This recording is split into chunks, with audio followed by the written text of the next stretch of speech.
Let's talk Chapter 5. Chapter 5 is all about the time value of money. You can see there's plenty of categories here that deal with the time value of money. Present value, future value, finding I, which is the interest rate, N, which is the number of periods, annuities, the rate of return, and amortization. So there's lots of things to consider about the time value of money.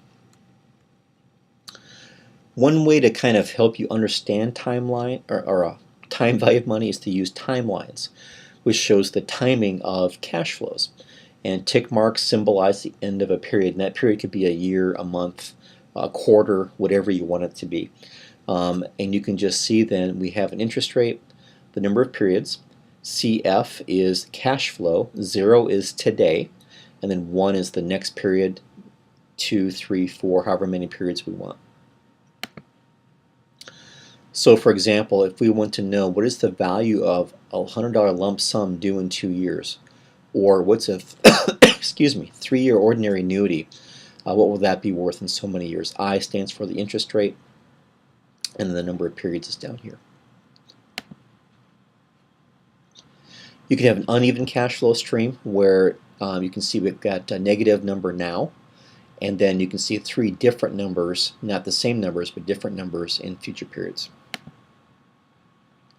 So the question here then is, what's the future value of an initial $100 after 3 years if the interest per year is 4%? Find the future value of a cash flow or series of cash flows is called compounding. So we're compounding something. And future value can be calculated using 3 different ways: step by step, a financial calculator, and spreadsheets. So we'll look at all 3. I'm a big believer in the spreadsheet method though, so that's what we're going to mostly focus on.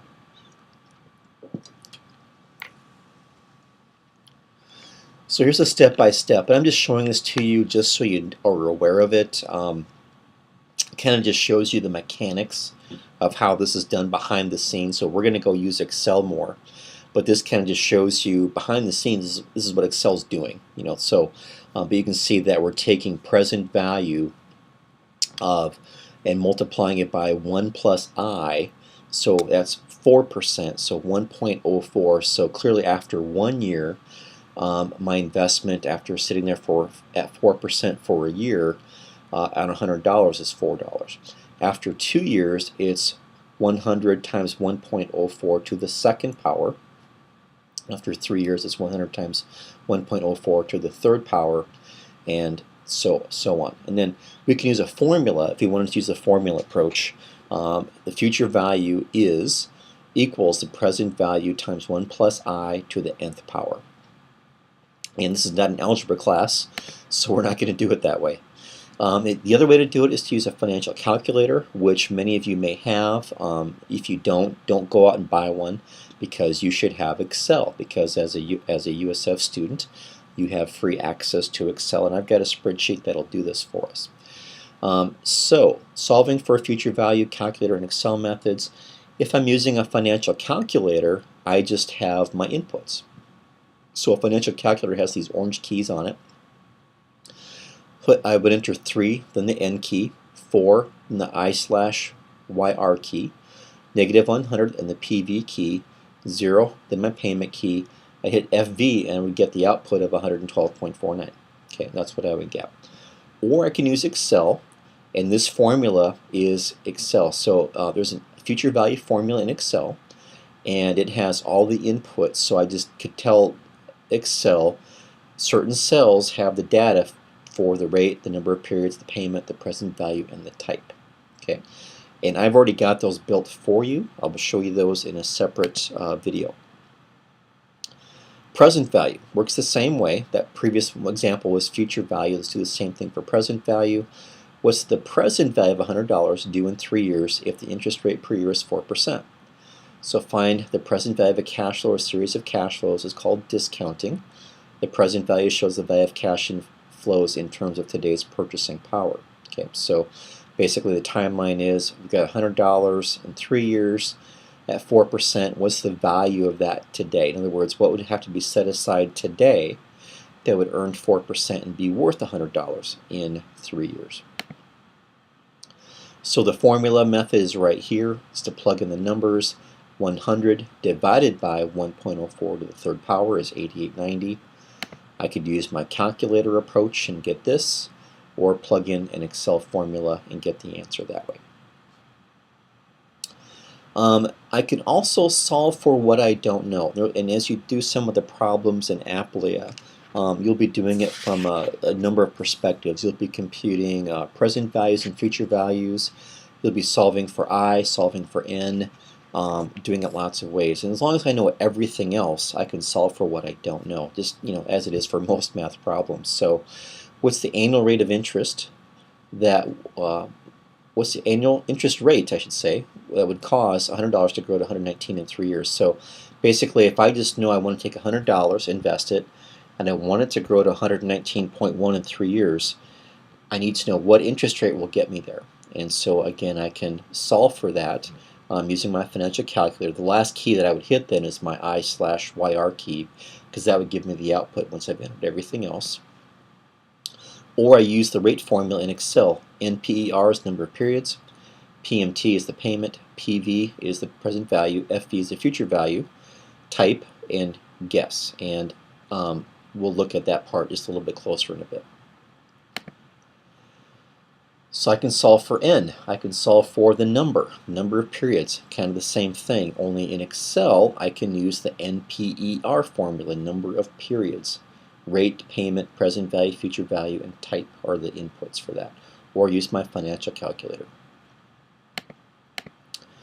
Okay, so that was present value and future value of a lump sum. Next is present value and future value of an annuity or an ordinary annuity. So there's two kinds of annuities, ordinary annuity and annuity due. Let me say it that way. An ordinary annuity, the payment happens at the end of the period. So you can see ordinary annuity 0, and the payment happens at the end, 1, 2, 3. The annuity due, it's due now. Think of it like that, due now. That's how I remember it. If it's an annuity due, it's due now, so the payment happens first. The payment happening first means my money's working for me longer, okay? And so annuity dues will have different numbers than ordinary annuities, all things being equal. So let's go ahead and solve for that. Again, we just go ahead and we plug in our keys on the financial calculator. 3-year ordinary annuity of 100 at 4%, what will that be worth? So remember, that's receiving $100 a year for 3 years, so it's going to be more than $300 then, so it's 312 because we've had interest working for us for 3 years. I can use the future value formula for Excel, and that type over here means, is it ordinary or annuity due? A 0 in the type category tells Excel that this is an ordinary annuity. I can do the same thing for the another ordinary annuity, 3 ordinary annuity at $100, 4%, solving for the present value of that. The present value now is $277.51, and again the type is the 0, telling us ordinary annuity. So works either way for future value or present value. So now let's look at annuity due. Okay, so annuity due, remember that that payment happens early at the beginning of the accounting period. So if you're using a financial calculator, you have to use the begin mode. Okay, that's the one big difference. There's a begin mode on your calculator. Otherwise, everything else is the same. If you're in Excel, which is what we'll be doing, the type changes to a 1. And as long as that type is on a 1, it's telling Excel that this is an annuity due. And again, that works both for future value, which is what this one is, and present values. So the present values and future values of annuity dues were higher than the ordinary annuities when everything else was the same. 4%, 3 years for all these examples we looked at, they were always the same, and the annuity due numbers were always larger than the ordinary annuity numbers. That's a key thing to remember. And then they're going to ask us here, present value of a 5-year 100 ordinary annuity at 4%. And if you're using a financial calculator, make sure that is set back to the end mode to tell it that it's ordinary. So off begin and back to end. So when using a financial calculator, you have to be very, kind of be concerned about that. And then they're showing us the same thing now for a few different annuities, and then how that might be calculated using your financial calculator or Excel. You could, of course, do the same things in Excel. Okay, the power of compound interest, right? So the power of compound interest is The longer my money's working for me and earning an interest rate, the larger it will be. Okay, so they give us an example here. A 20-year-old student saves $5 a day for her retirement. Okay, so 5 times 365 is $1,825. So that's how much the student will set away until she turns 65. So she can do that for 45 years, set aside $1,825. If she expects to earn 8%, I don't know why they picked 8%, but generally, if you have your money in the stock market, that's what the average return in the stock market is. So we can calculate what that'll be worth. So because the student started at the age of 20 and has 45 years to get this done, that $1,825 per year will be worth $705,000 in 45 years. Okay. Let's just say a 40-year-old begins saving today and sticks to the plan. He or she will have $133 for 18 at 65. So again, so you only have 25 years now, and you have 571,000, or almost 572,000 actually, less than the person who started at age 20 and 20 extra years. Okay, so the point is to start early. So that just kind of tells you the power of compound interest. Solving for payment. So let's just say that 40-year-old who just is now starting wants to catch up to the 20-year-old. How much will that person have to set aside to get that 705? And the answer is $9,648, a lot.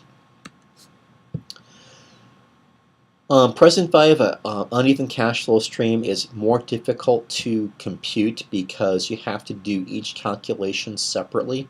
When you have an annuity and you have the same number every time period, it's way easier to do. So just numerically, when you see it like this, just know that it's a little bit more complicated to do. And solving for an uneven cash flow stream is just a little bit tougher. So we're just kind of showing us that. Will the future value of a lump sum be larger or smaller if compounded more often, holding the stated interest rate being constant? So how often is something compounded? Will that change the value of something? And the answer is yes. Okay, and we'll look at that in Excel. The more frequent compounding happens, interest is earned on interest more often. So you want to compound as often as possible. And the compounding periods are typically annually, once per year, semi-annually, twice per year, quarterly, 4 times per year, monthly, 12 times per year, or daily, and we generally use 360 days per year when it comes to interest. So those are the options. And the more often I compound, the more something is worth. So the bottom one here, I compounded twice per year, the top one once per year, the bottom one's worth more than the top one. Interest rates can be classified a couple of different ways. You can see here nominal, also called the quarter stated rate, an annual rate that ignores compounding effects. The periodic rate of interest charged each month, quarter, or just whatever the period is, if it's monthly or quarterly, whatever that is. So one NOM for nominal is stated in contracts, but periods must also be given. So it'd have to say 4% quarterly or 4% daily. And then I underscore PER is your nominal divided by M, and M being the number of compounding periods. The effective or equivalent annual rate, the EAR. EAR and the effective rate are the same thing.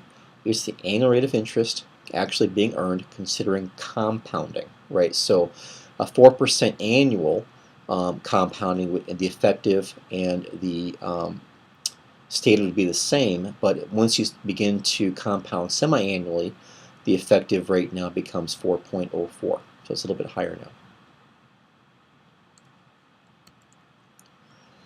So why do I worry about that, the effective rate of returns? Because investments with different compounding intervals provide different effective returns, so it's important to know that. And to compare investments with different compounding intervals, you must look at their effective rates, or the EARs, which is the same thing, and not just the stated rates. You have to know what the effective rates are to have good comparison. So what they do for us here is say, if you have an investment with a nominal rate with an annual compounding, they're the same. For the nominal rate of 4 and the effective rate of 4 would be the same. But as I begin to compound more often, the effective rate goes up. Okay, you can just see The more I compound, the more that rate goes up. When is each rate used? Nominals written into contracts, quoted by banks or brokers, not used in calculations or shown on timelines. The IPER is used in calculations as shown on timelines, and EAR is used to compare returns on investments with different payments per year. Okay, so that's how we compare different investments. What is the future value of 100 after 3 years under 10% semi-annual compounding and then quarterly compounding? They're showing us some formulas here to kind of figure that out and just show that it's a little bit different. Obviously the more often I compound, the more it's worth. And can the effective rate and the nominal rate be the same? Only when annual compounding is used. Otherwise, as soon as the m is greater than 1, the effective rate will always be greater than the nominal rate. What's the future value of a 3-year $100 annuity if the quoted interest rate is 4% compounded semi-annually? Payment occurs annually, not compounding occurs every 6 months.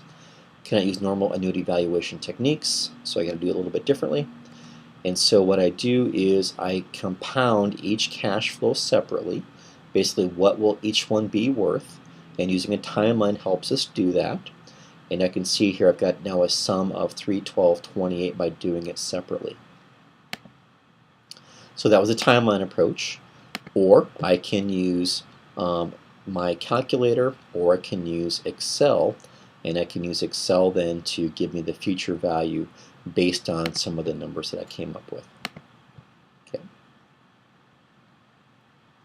With Excel, I just know that because I have compounded semi-annually, the semi-annual rate's 4.04 for 3 periods with the initial payment of $100.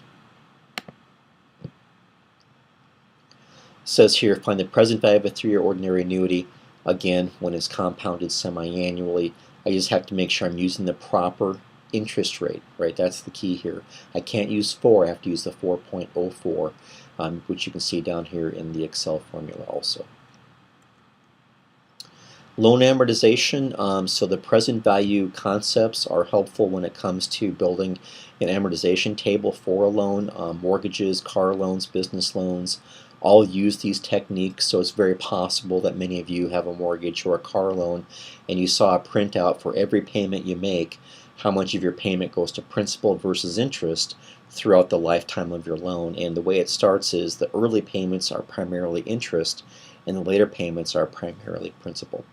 So we're going to give us your construct an amortization schedule with a $1,000 4% annual rate loan with 3 equal payments, and then we can go ahead and do that. And it says step 1, find the annual payment, and so we can use in Excel the payment formula, PMT, 0.04, 3 periods, $1,000. Step 2, find the interest paid. You can see the borrower interest upon the initial balance at the end of first year. So we can take the beginning balance times the interest. So that $1,000 principal times 4% is the $40 worth of interest for the first year. And the payment minus interest is the amount of principal that will be paid. Okay. And of course we can use some Excel to build these too, which is kind of nice. Step 4, it says then find the balance at the end of the period, subtract the principal paid to get the new balance. So after one payment, the principal is $1,000. I subtract the principal paid with my first payment. My new principal is $679.65. And I can build a table like this to do it. And Excel is a great way to build these. Clearly, it makes sense. So $1,000, the payment, how much goes to interest, how much goes to principal, my ending balance. The ending balance simply carries over here. My payment's $360, interest $27, what's left over is $333 until it's all taken care of. The ending balance is 0 at the end of the third payment. Principal's been paid back of $1,000, interest is paid back of $81. Notice that the interest declines and the amount of principal goes up with each payment. Okay, so this just kind of graphically shows that the early payments are more heavily weighted to interest than principal. The last payments are more heavily weighted to principal than interest. So just kind of see how that works out. Okay, I'm going to stop there with Chapter 5. As you read the chapter and look at the book, just know that they're giving you a lot of examples from Excel, which I'll show you in a separate recording. So this chapter is very heavy on doing the calculations, probably more than any previous chapter, but I'll have a separate recording that will show you how to do that using Excel, which is what you'll use when you do the Aplia problems. So as usual, towards the end of the chapter, they've got the self-test questions that you can take a look at, plus the concept questions you can take a look at to kind of just get the concepts down, and then I'll show you how to calculate problems using Excel.